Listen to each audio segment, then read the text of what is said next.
Hello bachcho, let us start with the given question. The question says consider the following statements. First, fermentation can be performed by eukaryotes. Second, electron transport chain can occur without the presence of oxygen. Third, complete oxidation of glucose does not require the presence of oxygen. Which one of the following options contain the correct statements? Option A only third, option B first and third, option C first and second, and option D only first. सबसे पहले इस question को solve करने के लिए आपको ये पता होना चाहिए कि एरोबिक रेस्पिरेशन क्या होती है. So let us write the key concept involved in this question and that is having the knowledge of aerobic respiration. देखिए, एरोबिक रेस्पिरेशन का मतलब है ग्लूकोज का ब्रेकडाउन होना in the presence of oxygen which is a complete breakdown. यानी glucose completely अगर breakdown होती है in presence of oxygen, that is known as aerobic respiration. और एरोबिक रेस्पिरेशन में हमारे कंप्लीट ब्रेकडाउन होने की वजह से एनर्जी और एफिशिएंसी दोनों ही ज़्यादा होती हैं. यानी ज़्यादा एनर्जी रिलीज होती है और ज़्यादा एफिशिएंट प्रोसेस होता है. So let us right it is the complete breakdown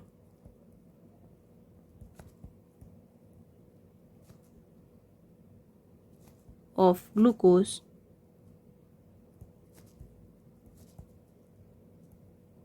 in presence of oxygen.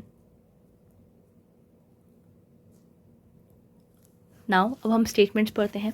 Statement first कहता है fermentation can be performed by eukaryotes. देखिए, फर्मेंटेशन यानी हमारी क्या होती है, इट इज़ एनारोबिक रेस्पिरेशन, यानी इन एब्सेंस ऑफ ऑक्सीजन.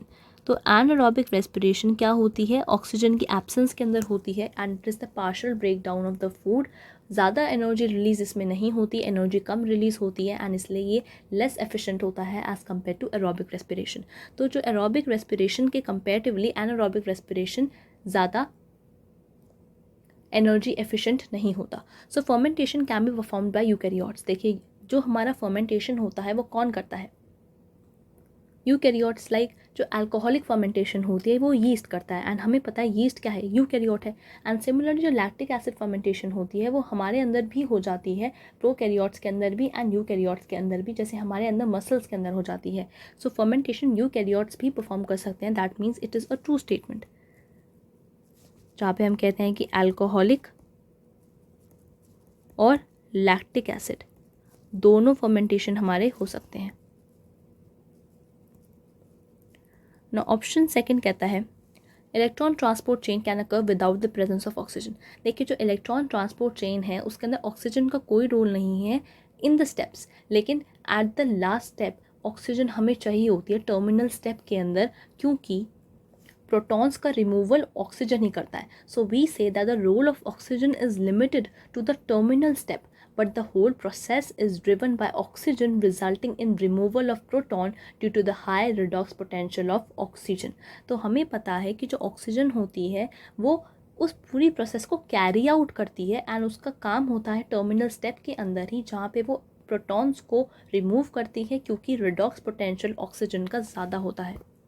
सो ये एक करेक्ट स्टेटमेंट नहीं है कि इलेक्ट्रॉन ट्रांसपोर्ट चेन हमारी बिना ऑक्सीजन के हो जाए, ऐसा नहीं है. ऑक्सीजन ही इस प्रोसेस को कैरी आउट करता है, इसी प्रोसेस को ड्रिवन करता है. So we say that oxygen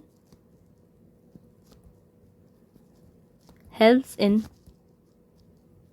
removal of protons and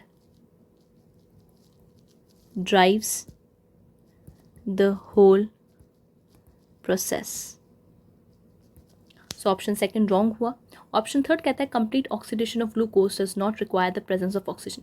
देखिए, अभी हमने पढ़ा कि जो एरोबिक रेस्पिरेशन होती है उसके अंदर कंप्लीट ब्रेकडाउन होता है ग्लूकोज का. इसका मतलब कंप्लीट ब्रेकडाउन होने के लिए ऑक्सीजन की प्रेजेंस होनी ज़रूरी है. So this is again a wrong statement, क्योंकि कंप्लीट ऑक्सीडेशन के लिए वी रिक्वायर ऑक्सीजन. रिक्वायरमेंट हमारी क्या है, ऑक्सीजन प्रेजेंट होना चाहिए, तभी ऑक्सीजन प्रेजेंट होने की वजह से ग्लूकोज का कंप्लीट ब्रेकडाउन हो पाएगा, ज़्यादा एनर्जी रिलीज होगी एंड ज़्यादा एफिशिएंट प्रोसेस होगी. दैट मीन्स ऑप्शन फर्स्ट ही हमारा यहाँ पे करेक्ट बैठ रहा है. This is also the correct statement, that is option D which says only first is the required answer for the given question. Hope you understood the question well. All the best.